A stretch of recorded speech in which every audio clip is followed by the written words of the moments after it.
Efongwami lelo na yemoko président ya République démocratique du Congo Félix Antoine Tshisekedi Tshilombo séminaire ya gouvernement oyo ebandi mokolo ya lelo pe ekosi la team mokolo ya samedi ba continuer so oyo bazali na kati ya gouvernement ya Union Sacrée de la Nation bakofanda pona kosolola pona koyeba ndenge nini bakotambwisa mboka. Lisusu proposition ya loi ya député national Daniel Mbau ezali ko continuer ko chama kelele po ezali na article moko ezali na kati ya loi wana ezali ko talisa ke mobali tope mwasi oyo si afiança déjà mutu mususu soki basilisi nanu makambo te akei ko fiancé mususu bakokanga ye pe akosala 6 à 3 mois de prison lisusu akofuta amende ya $500 tokitisaki micro na terrain pour na population sur likambo yango. Moko ya ba parlementaire debout Mama Charlotte Matiti alobeli likambo oyo ezali koloba mikolo oyo bakangaki Jacques Ndala alors que bato oyo mingi bazali ko travailler na parlement debout lokola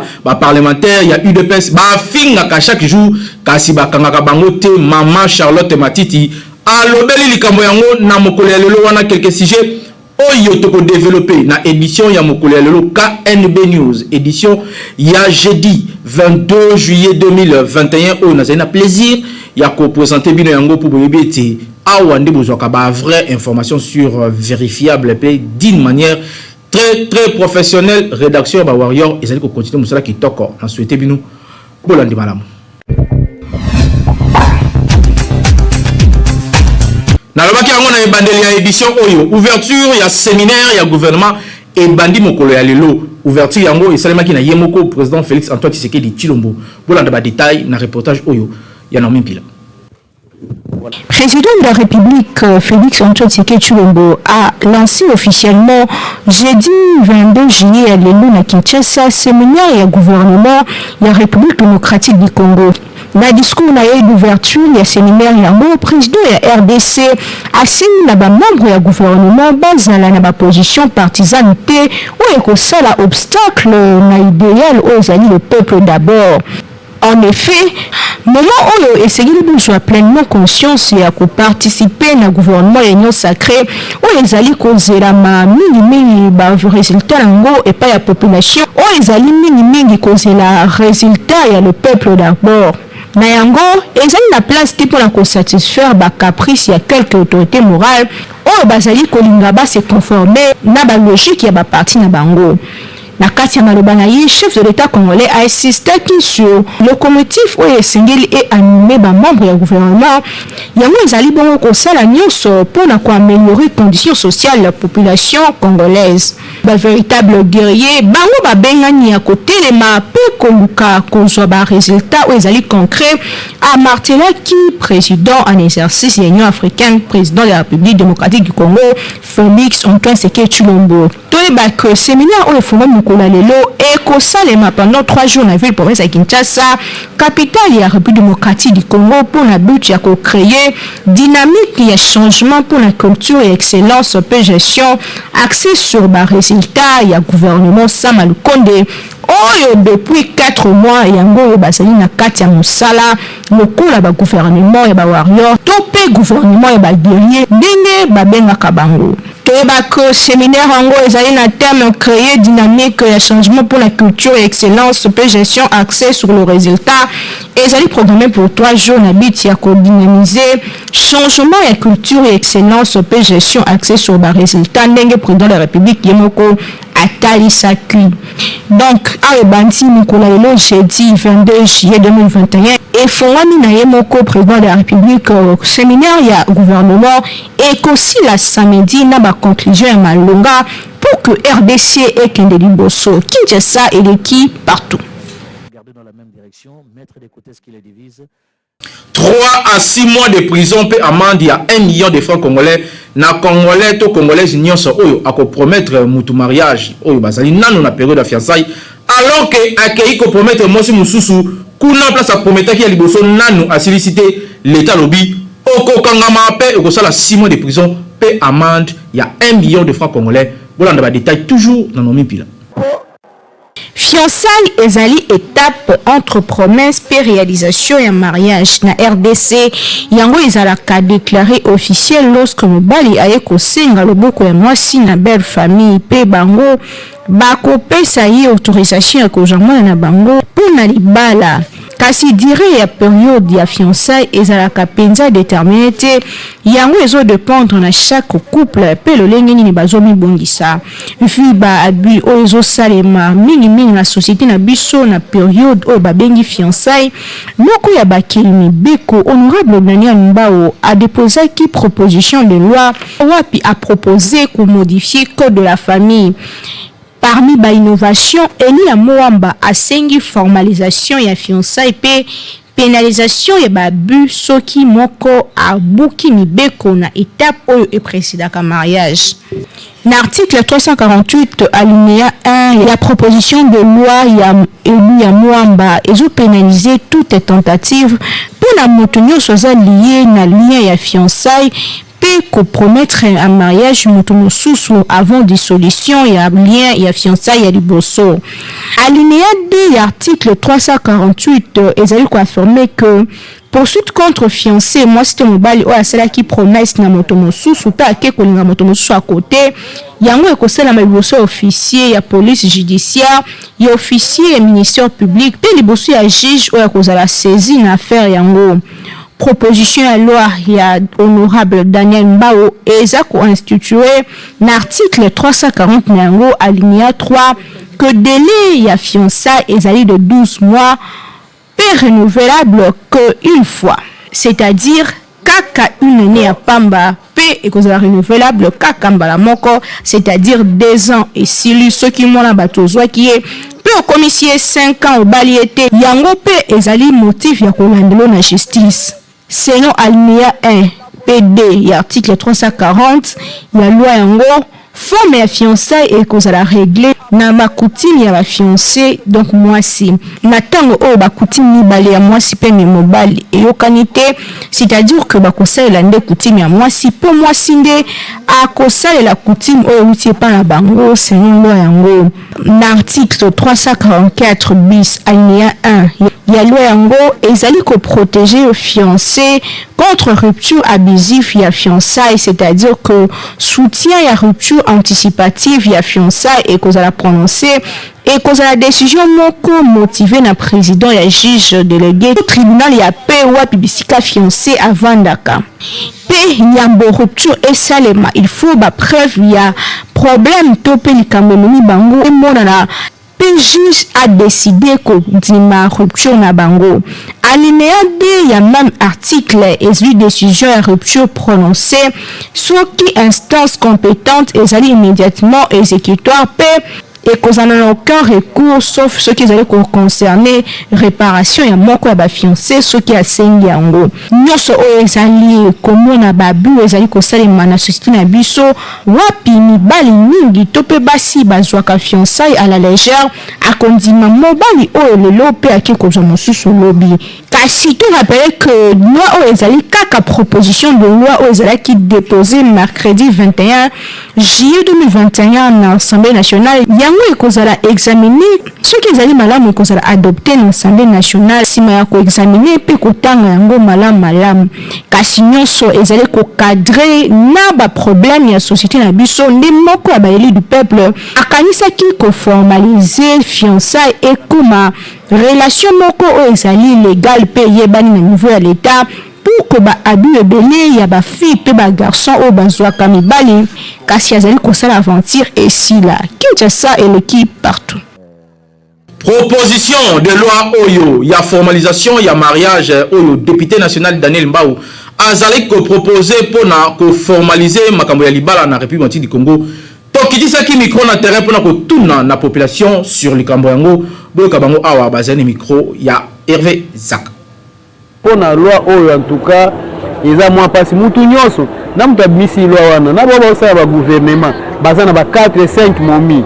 sikoyo pona ni bokanga bango te ifeka ba ko bimisa loi wana to ba ko pénaliser to ba ko bloquer ba jeune ni ko ba ke soki ke sa peut-être pas mwasi obali ete oyebi état d'âme na ete oye koyeba na nsima otiki ye deke fe ko obala ye kaka ezalaka te tuka lwa wana balongola eza mabe pourquoi pour prédoter pe mwasi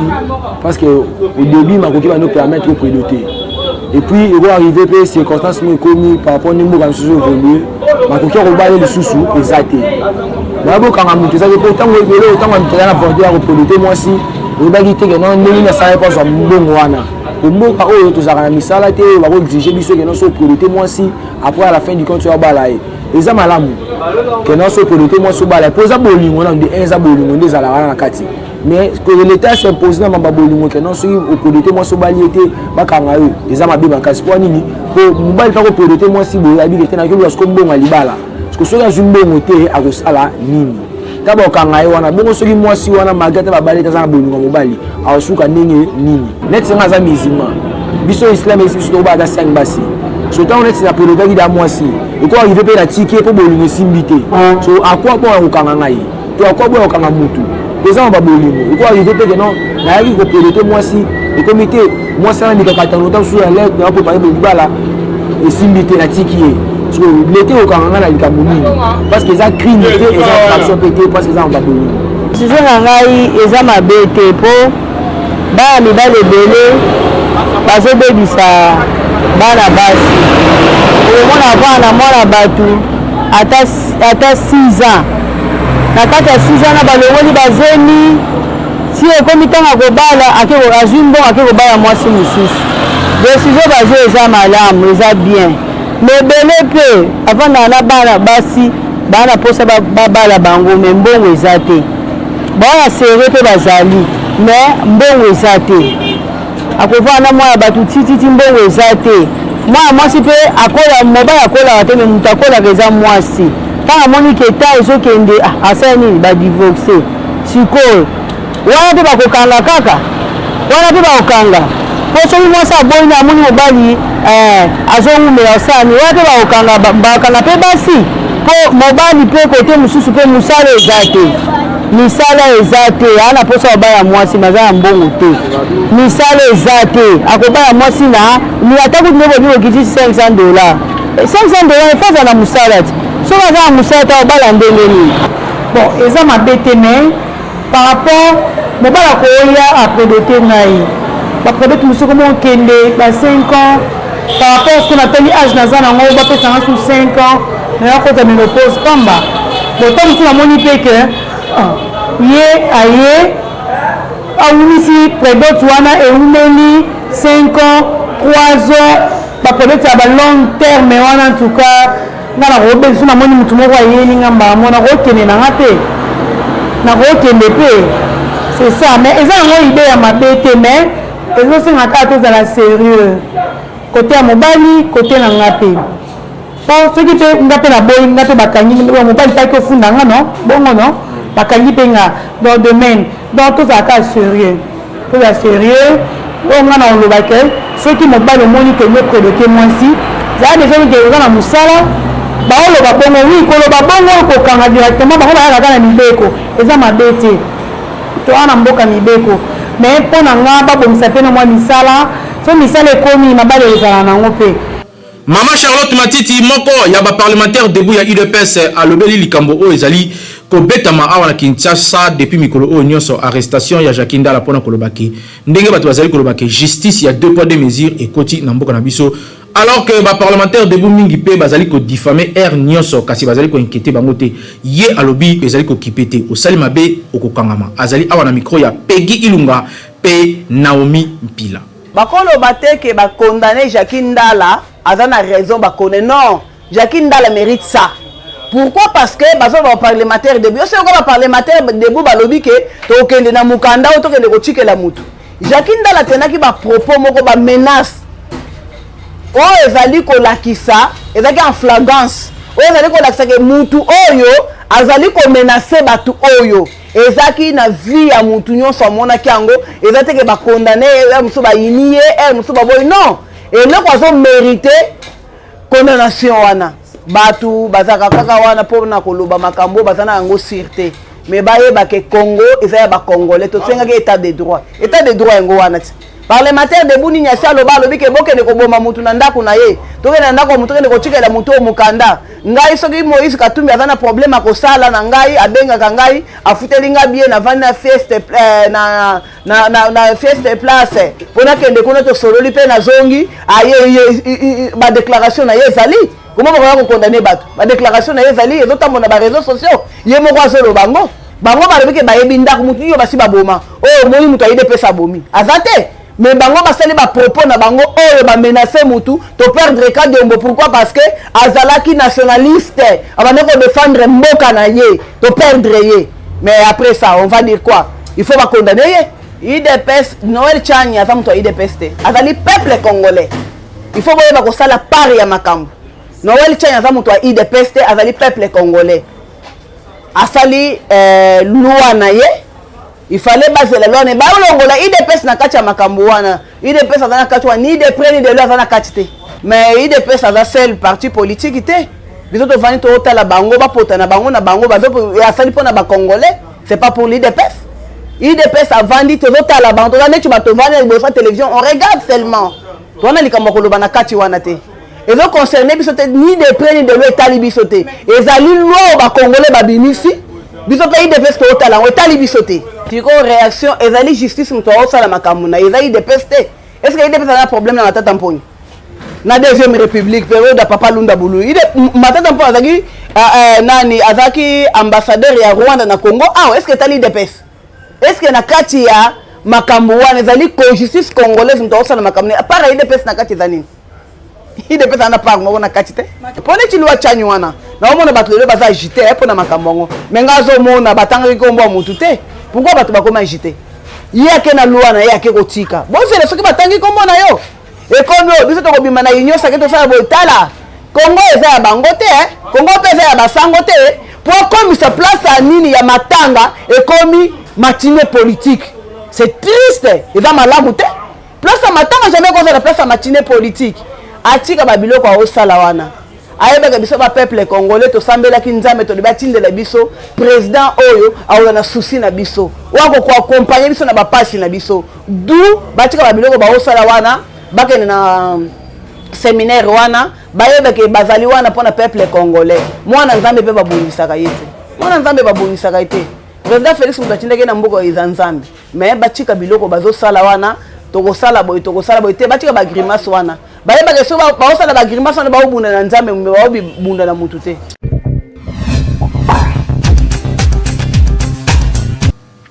Poto Blevita oyo Beltesco atia na marché impact ya danger goût ya kitoko avec ba minerais pe ba vitamine ya ndenge na ndenge pona bolamu ya bala na bino ondimité meka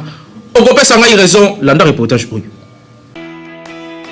kaka ndenge amesana na ye kosunga population congolaise Beltesco aye lisusu na Blevita oyo ezali potopoto kitoko riche en protéines pe vitamine sachet moko kaka ya pamba ya Blevita eza na essentiel ya ba éléments nutritifs nécessaires pour le développement pe kokola kitoko ya mwana na yo yoka Blevita oyo eza mélange ya 4 types ya farine lokola farine ya masangu oyo ezali riche na ba nutriments ya énergie farine de bleu riche na ba vitamine B1 pour le système nerveux farine ya loso riche na fibre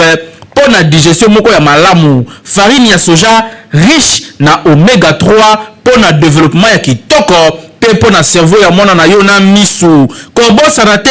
bachepe miliki na kati pour na calcium oyo ezali nécessaire pour le développement ya mikuwa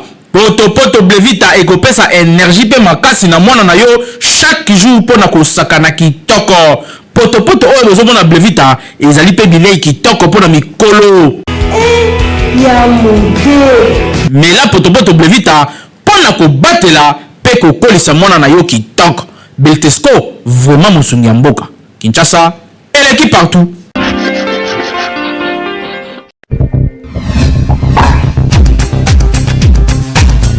Première chaîne d'information en continu na lingala KNB News YouTube azamo bimba kende tala kindoki politique pe bonzambe okozala desite kasi kobosana te ko s'abonner po bilengi ngeli o raté yango te. Dans un état de droit, c'est aussi ça, c'est aussi la tolérance hein, ça fait partie de la vertu de la démocratie. Donc en tout cas en tant que politique nayebi ke azana ba avocat ou bazaki wana ceux qui va sécurité ba voie de recours ezali et ça justice mais il faut pas que tu politiser makambo nyonso et nous ba te que le cause politique ce qu'on commettre infraction moko boye des droits communs batika bon hein batika parce que ça politique non le fait d'être politique ou politicien dans des langages beaucoup plus acceptés et ça c'est à cause d'excuses et ça parapluie pour nous commettre en dehors il y a des poursuites judiciaires. C'est aussi ça, c'est aussi simple. Parce que maintenant on note, oh, qu'on a salaki balandela kete. Bon, ceux qui osent en donné, osent en fait, va dénoncer. Parce que ce que l'ingui était des droits et à la effectivité. Hein? Attends le lo ezui ngai, lobi pe ko yela yo. Donc na ko sepelater na lo ko yeli muntu parce que lobi pe ko yela ngai. Le vrai problème ici, c'est de rester des bons citoyens. De respecter la bien publique de l'État, de respecter la loi. Mais bien qu'on ait à l'école, on a biso et qu'on a biso. Parce que moi, excusez peut-être, moi en tant que criminologue formé,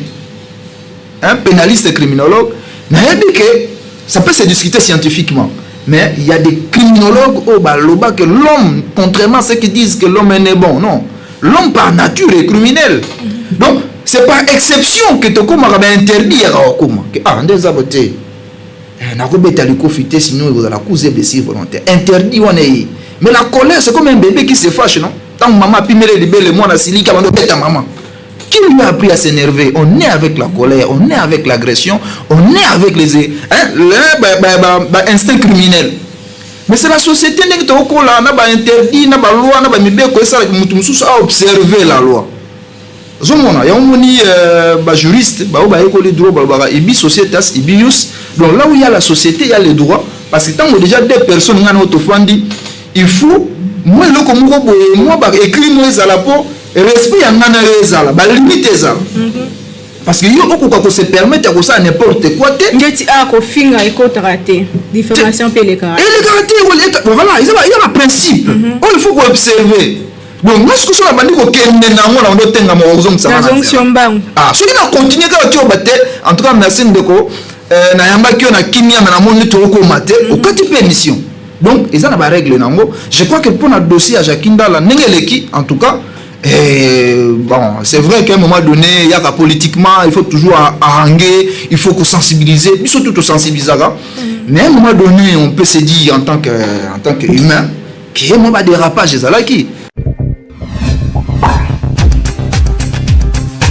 Nini sala ki okoma ko yembela nkolo au fait elo esali na bando yembela nzambe penza raison propulse nazo na koyeba penza ko définir en côté parce que je suis né na famille batu oyo bazo saela déjà nzambe po bando le kabalo kaka biso to yemba likola nzete omonyo zobuka manga me oyemba parce que c'est exactement mon qui va demander au côté pour baler kananzela babima na venu mususu parce que au monde oyemba de bayo kavana oyemba bien tim comme ça intéressé nos frères nanga mususu ninga pena oya après tout kepe tellement que ça m'intéressait le guitariste était là et tout le clavier du coup ambiance wana ce qui pour moi une première fois de poser la voix et du coup natika laki une nouvelle vie. Ah, une nouvelle vie a commencé là. Et par moment, j'ai eu à faire le pied. Donc, puisque les parents étaient maintenant à la commune de Barumbu, moi, je faisais le pied de Barumbu à Pigeon. Waouh! Non, en tout cas, c'était pas facile. Mais en tout cas, je le faisais avec joie. Bonne nouvelle, la bonne nouvelle, c'est que, premièrement, Jésus vous aime. Vraiment. Et puis, la nouvelle est que j'ai lancé un maxi single depuis le mois d'octobre l'année passée. Et les titres, un maxi single de 4 titres, Je vais marcher. D'abord intitulé Je vais marcher. Ta présence, vous trouverez Le Pilier et vous trouverez aussi Hosanna. 4 titres déjà disponibles sur toutes les plateformes. Mais je clippais un seul titre, c'est Ta présence, qui est déjà disponible il y a cela 2 semaines sur ma chaîne YouTube Michael Mania TV. Je ne parle pas de la présence de Dieu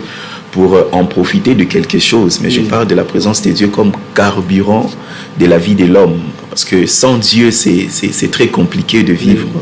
Et nous existons parce qu'il y a quelqu'un qui est supérieur à nous, qui nous donne cette énergie et qui fait de nous ce que nous sommes. Mais à un moment, le Seigneur va me mettre à cœur de faire un maxi single. Je vais marcher. Pourquoi? Parce que le monde était arrivé à un moment très compliqué. Jusqu'à présent, même nous traversons ces moments de la Covid qui est venu. Oui, le confinement. Et il y a eu beaucoup de messages qui sont sortis. Et d'autres disaient même que c'était la fin. Alors, c'est par là que Dieu va me dire marche. Alors, c'est par là aussi que je veux déclarer, je vais marcher malgré la Covid, dans la tempête, dans les déserts, dans le feu, dans je ne sais pas quoi, je vais marcher. Famille Siata, famille Kinkela et Lorona Nathan Siata, superviseur, il y a KNB News.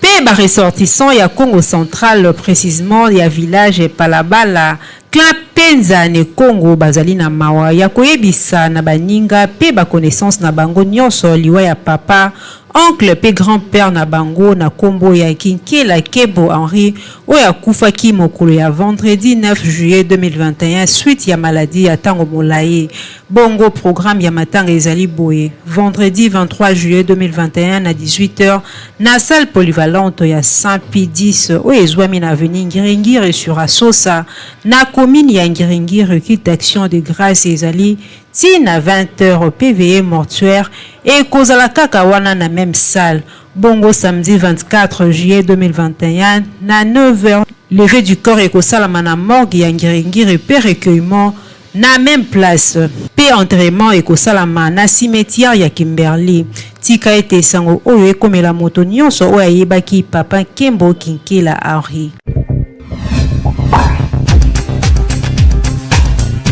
Balepard ya République démocratique du Congo ya ba I-23 ba uti kopola. Na score ya 1-0 contre Ouganda na championnat ya Sekafa. Peine à compte ya deuxième journée na yango Bolanda. Balepard ya République démocratique du Congo ba betami fimbu na bandeko ya Taifa Star ya Tanzanie na 1-0 mokolo ya lobi mercredi 21 juillet. Match oyo s'inscrire na cadre ya deuxième journée ya tournoi ya Conseil des fédérations de football d'Afrique centrale Sekafa. Oyo ezali kobetama na Bahir Dar na Éthiopie. Après première période, bien que ezalaki négocier malamu entre deux nations oyo, mais et ces soldats qui na 0 but partout. Ba poulain ya JC Loboko ba négocier qui to côté acte na bango ya deuxième période na ko Chesa Bimoko na 70e minute oyo ezalaki œuvre ya Reliant Lusajo. Résultat oyo ezali tellement compromettant pe ezali ma be pour la survie ya ba jeune Léopard na compétition oyo. Na match moko oyo basalaki ya nul pe na défaite oyo na deux sorties na bango na groupe oyo bazali misatu ba Léopard ya I-23 ya République démocratique du Congo bazali quasi éliminé ya tournoi oyo. Donc ba congolais oyo bakoki ko espérer ko poursuivre aventure oyo. Soki kaka basali effort pe lisusu soki kaka Uganda apoli devant Tanzanie na note moko ya 2 buts ya ba écart nde eko permettre na ba Léopard ba espérer place mosusu pe ba benda bango lokola ba meilleur perdant. Donc mboka na biso toujours calcul na calcul ezali ko continuer na makambo nyonso surtout na sport et raté Kinshasa eleki partout. Yalelo et Sili Awa, merci pour la confiance et fidélité na bino obozali kolembate kopesa na première chaîne d'information en continu na lingala KNB News édition ya jeudi 22 juillet 2021 au nazali na plaisir topé koloba nazali na plaisir ya ko présenter bino yango rédaction ba warrior ezali ko continuer ko sala musala kitoko na caméra oyo Peggy Ilunga mupanzi boy Hervé Zaka double poumon exercice oyo papa Timothée Kayembe na régie azali ko sala musala kitoko édition ekumbamaki na Naomi Pila seconde na merveille mobende toujours na coordination ya Grand Lion ya communication Jimmy Mukendi Chimanga Kinshasa et l'équipe partout. Oui.